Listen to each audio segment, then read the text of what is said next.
Aku tidak ingin terlibat dengan urusan keluarga orang lain. Alexa menggelengkan kepalanya. Meskipun mereka adalah mitra bisnis, dia tidak terlalu mengenal mereka. Bantu kami memikirkan sebuah ide. Lihatlah luka di tubuh Bonita. Kenapa kamu sendiri tidak memikirkan sesuatu? Alexa bertanya sambil tersenyum. Aku tidak pandai membuat rencana. Kak, jangan mempersulitku. Aku bisa membantumu dalam hal lain, jawab Andre tak berdaya. Jika saya mampu, saya tidak akan berada di tempat saya sekarang ini. Alexa tahu bahwa Andre mengacu pada masa lalunya. Jadi, dia melambaikan tangannya dan berkata, kamu pergi. Nona Bonita tetap di sini. Mendengar ini, Andre tahu Alexa punya ide. Jadi, dia segera berdiri dan pergi tanpa ragu. Setelah itu, hanya Alexa dan Bonita yang tersisa di ruang tamu. Alexa menatap Bonita secara detail dan berkata dengan ekspresi sedikit serius, naluriku memberitahuku bahwa kamu tidak akan menyakiti Andre. Aku bisa membantumu, lagi pula, Laura masih berhutang padaku atas apa yang telah dia lakukan padaku. Tapi, Laura mendapat dukungan ayahku. Aku sudah mencoba banyak metode di masa lalu, tapi pada akhirnya aku selalu menderita. Itu karena kamu terlalu pasif. Alexa langsung menunjukkan masalahnya. Alexa, tolong bantu aku. Aku benar-benar ingin mengusir wanita ini dari tempat yang bukan miliknya.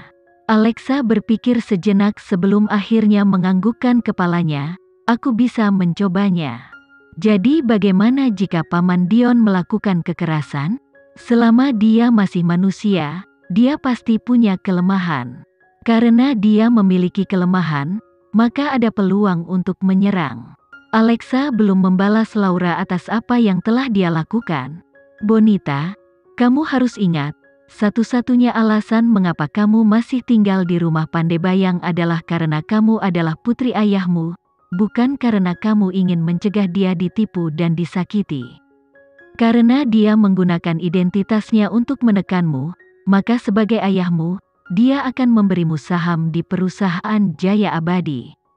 Kamu dapat menggunakan saham ini untuk melawannya. Jangan takut dipukul. Jika kamu menghadapinya dengan percaya diri, dia mungkin akan mundur.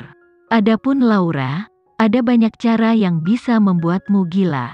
Setelah mendengar beberapa kalimat dari Alexa, Bonita sudah bisa melihat perbedaan antara dirinya dan Alexa. Inilah perbedaan antara seorang profesional dan amatir. Juga, kamu perlu sedikit mengubah imejmu. Kuatkan dirimu. Aku akan memberitahumu apa yang harus kamu lakukan dan kamu ikuti. Mari kita mencobanya. Alexa menatap Bonita dan tersenyum. Aku tahu kamu sudah membantu saudaraku sebelumnya. Apakah mereka mengira Dion tidak bisa dikalahkan? Dan Laura tidak bisa ditangani? Agar sesuai dengan status perusahaan Jaya Abadi, tidak peduli seberapa besar ketidaksukaan Dion terhadapnya, dia harus mengubah dirinya menjadi sosialita yang elegan sesuai perintah Tuan Sucipto. Jadi, setelah bertahun-tahun, sudah lama sekali sejak Bonita menguji apa yang cocok untuknya, dan apa yang saat ini populer di kalangan wanita. Karena kamu tidak bisa mengubah situasi dengan ayahmu dan akan tetap terkena pukulannya, maka kamu harus berpakaian sesukamu. Kamu tidak perlu terus melakukan apa yang tidak kamu sukai. Alexa menjelaskan dengan sabar kepada Bonita, seperti seorang mentor yang berbicara kepada muridnya.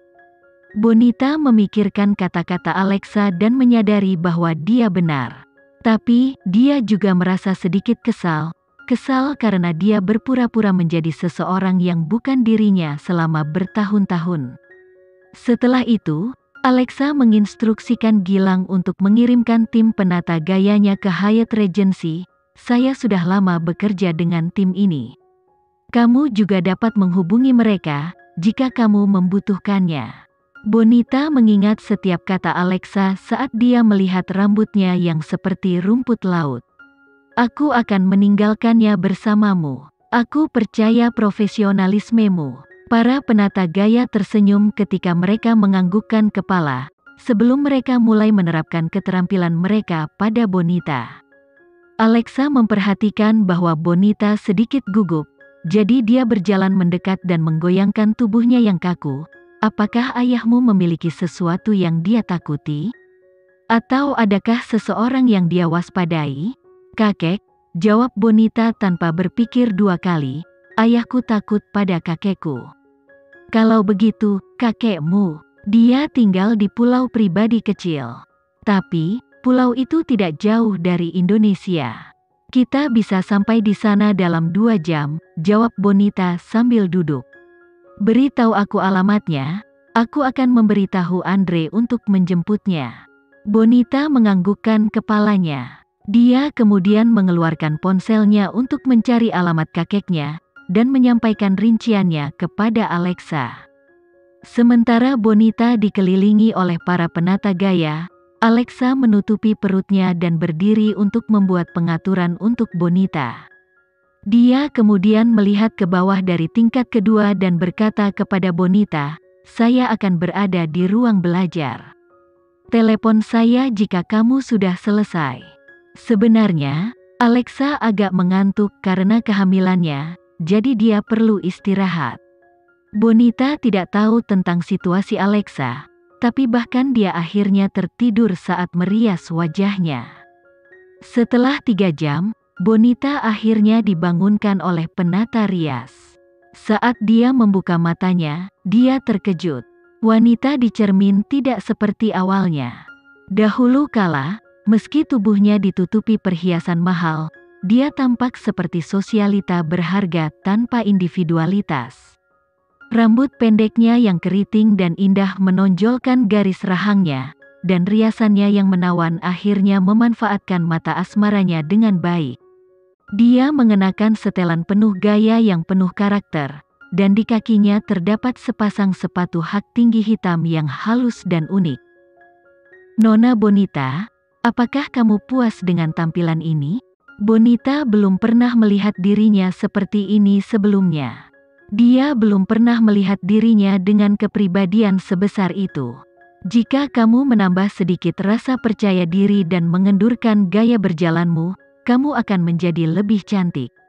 Mendengar saran penata gaya, Bonita terkikik dan menganggukkan kepalanya.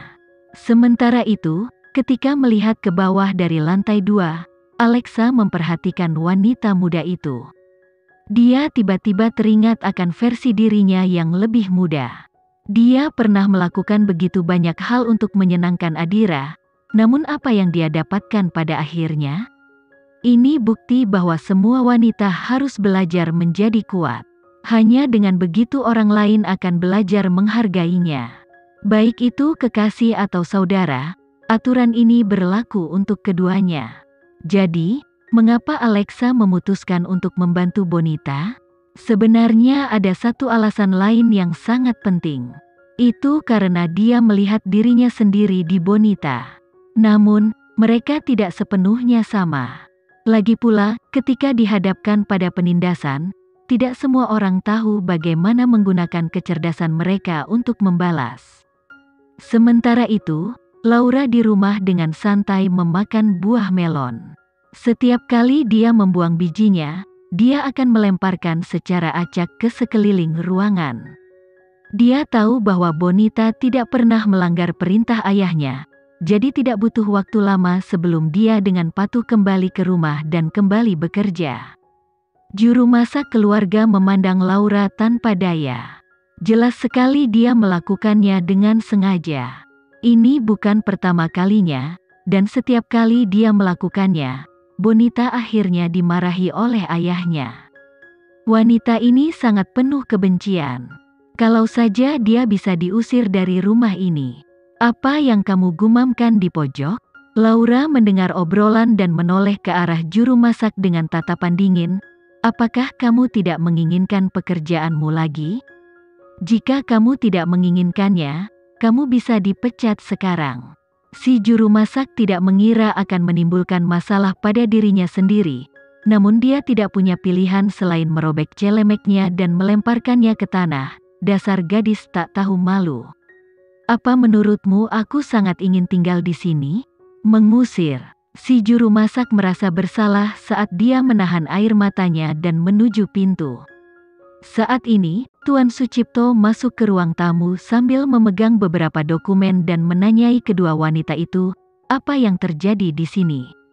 Laura menutup-nutupi seluruh situasi saat dia menjelaskan apa yang terjadi pada Tuan Sucipto. Akibatnya, Tuan Sucipto menoleh ke arah juru masak dan berteriak, "Pergilah. Mulai sekarang, kamu tidak lagi memiliki pekerjaan. Kamu dipecat." Si juru masak memandang Tuan Sucipto dengan kaget, ketika dia mempertimbangkan keseriusan situasi dalam pikirannya.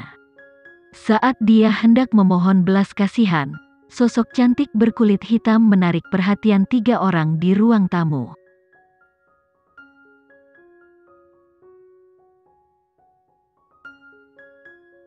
Sekian dulu ya video kali ini, kita lanjutkan lagi videonya di lain waktu. Oh iya, bagaimana menurut kalian? Semoga bisa sedikit menghibur kalian semua. Untuk teman-teman yang baru nonton, jangan lupa subscribe ya, hehehe. Dan kalau teman-teman ada yang ingin gabung langganan, bisa langsung gabung saja untuk dapat fitur yang menarik dan sedikit membantu Mimin. Terima kasih banyak sudah menonton, sampai jumpa lagi, bye bye bye.